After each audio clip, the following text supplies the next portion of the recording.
Radhe Krishna, Shri Gurubhyo Namaha, Srimate Ramanujaya Namaha. Welcome to the Bhakti Rahasya episode number 23. After talking about the struggles and the pains which Devaki Mata had to endure in order to give birth to Lord Shri Krishna as her 8th child,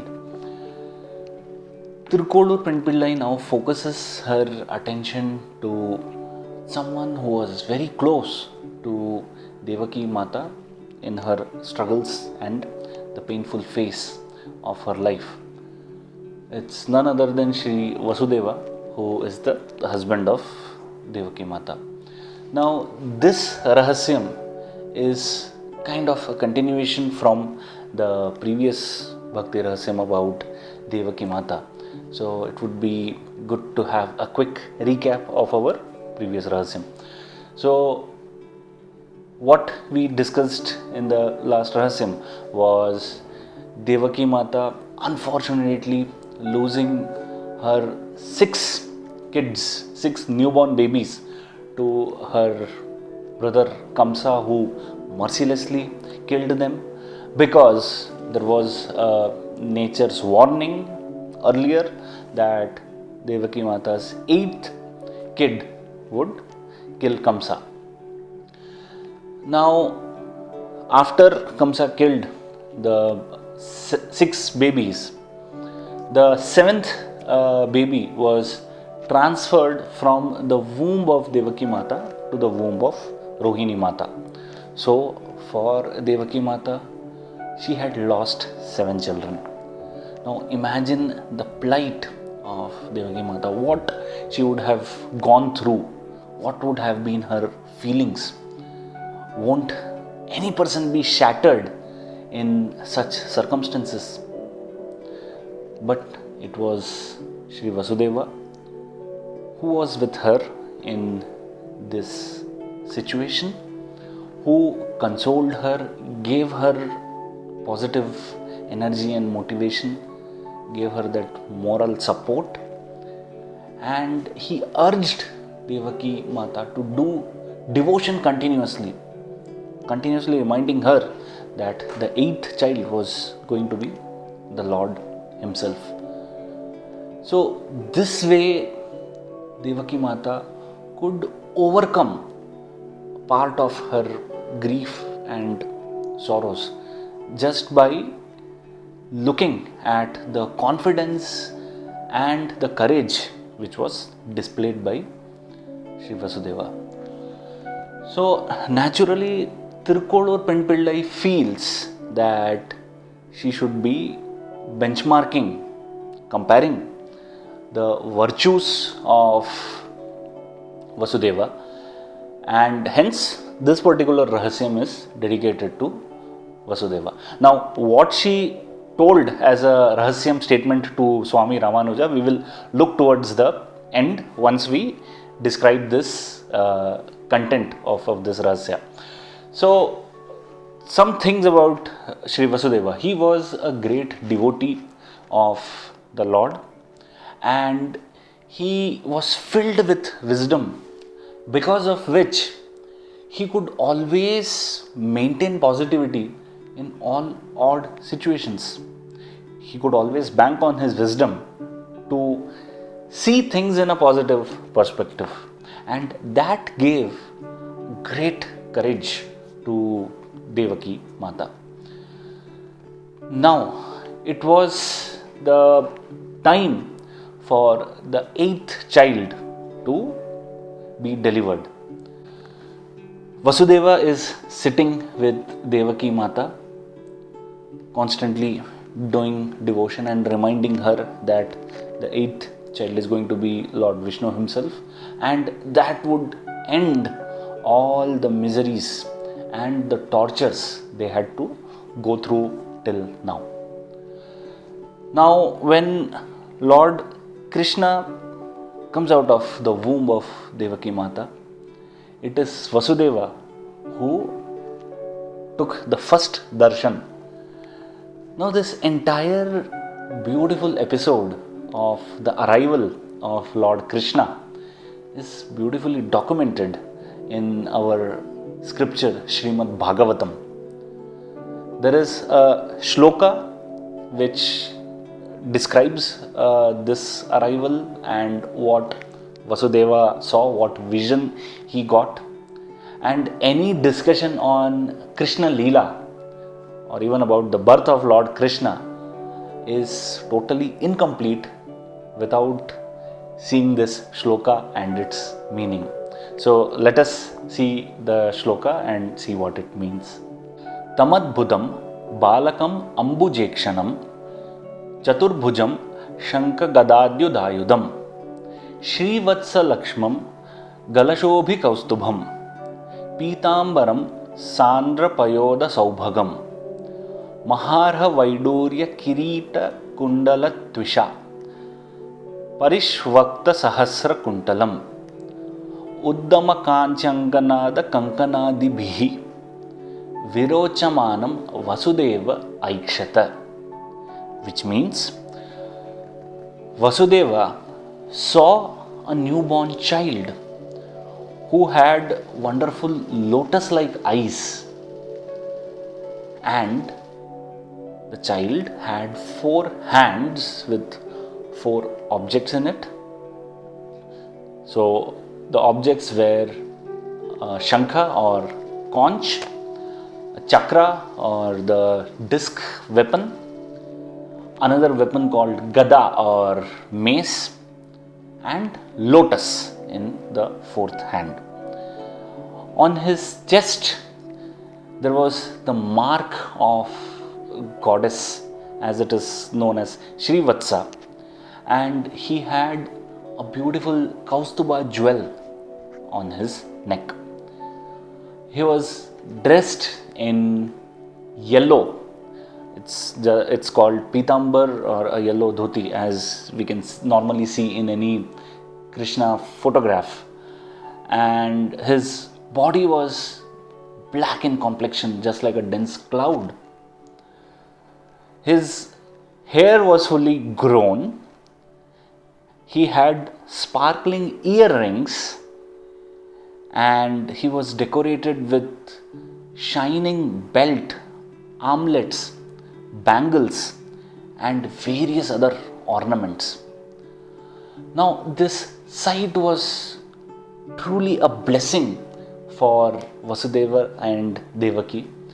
Seeing this, it seemed to them that all their miseries had ended, and this was worth waiting for. So when Vasudeva sees this sight, he is just lost in this sight. Suddenly he comes back to his senses and tells this little Vishnu, who has in fact come out in his original form, original 4-handed form, and he is silently standing in a corner. So Vasudeva tells Vishnu to hide all his 4 arms and appear as a normal baby.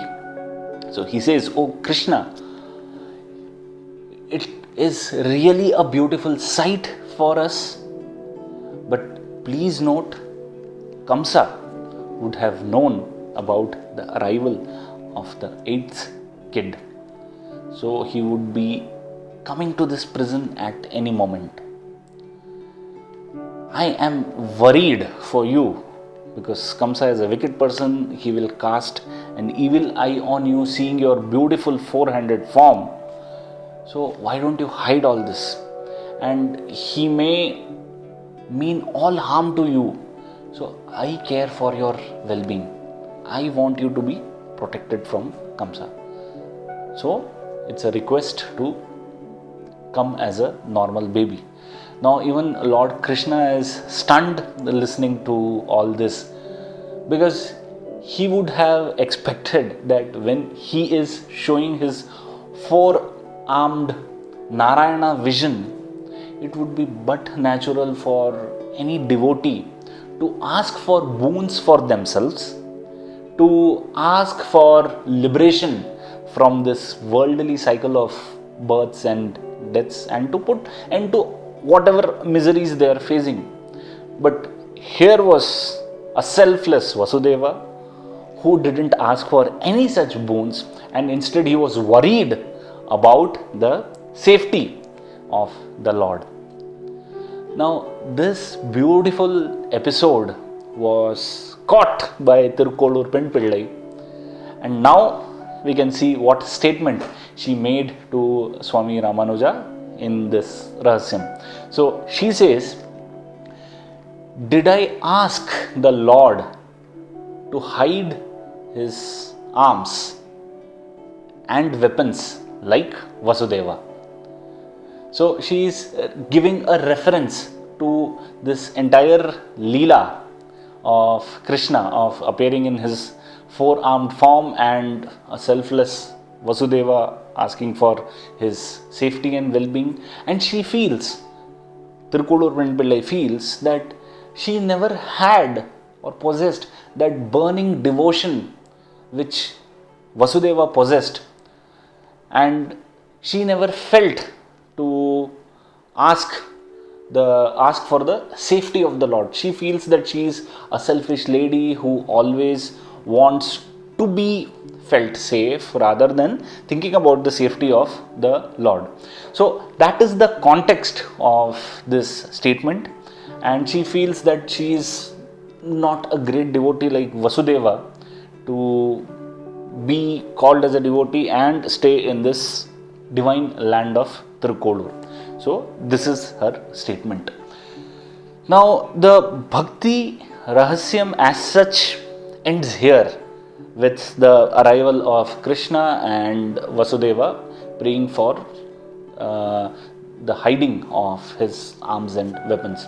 But Krishna Leela continues, where Vasudeva then places this normal baby in an open basket, and as per the plans and instructions of Lord Krishna himself, he is supposed to be delivered to a place called Gokul, which is on the other side of river Yamuna at that very moment itself.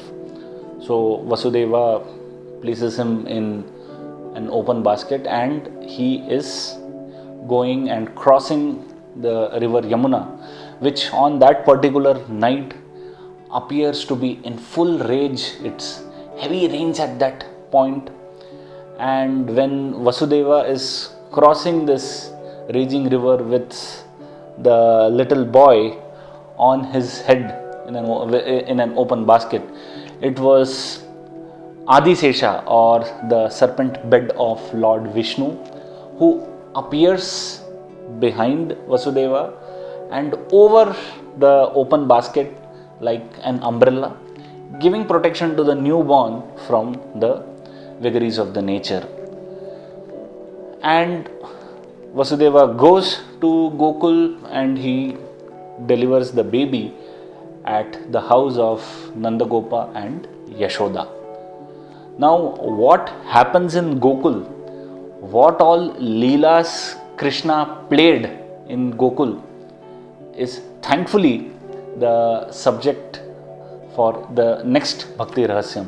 So, it is one of those incidents where Tirukkolur Pen Pillai, in continuous 3 Rahasyas, she has spoken about an incident in a continuous string. So, first was about the marriage of Devaki Vasudeva in our Rahasyam 22.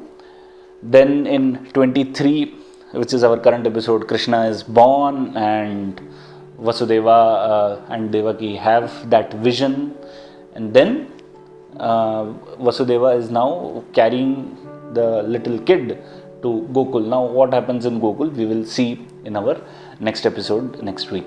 Now the lessons for us from this particular Bhakti episode, what we can learn from Vasudeva is to try and demonstrate positivity in all odd situations in our life, not to get bogged down and always see or approach a problem with some kind of a solution in the mind. Also, it is difficult for anyone to ignore the values of humility and care which Vasudeva demonstrated both before the baby Krishna as well as in the earlier part towards Devaki when she was going through a difficult time. So, we also need to inculcate the values of humility and care in whatever we do in our lives. So that was the story and the message from our current Bhakti Rahasya. So stay blessed, stay devoted, and stay tuned for our next Bhakti episode, where we will see some Leelas or the pastimes of baby Krishna in Gokul. Radhe Krishna, Shri Gurubhyo Namaha, Srimate Ramanujaya Namaha.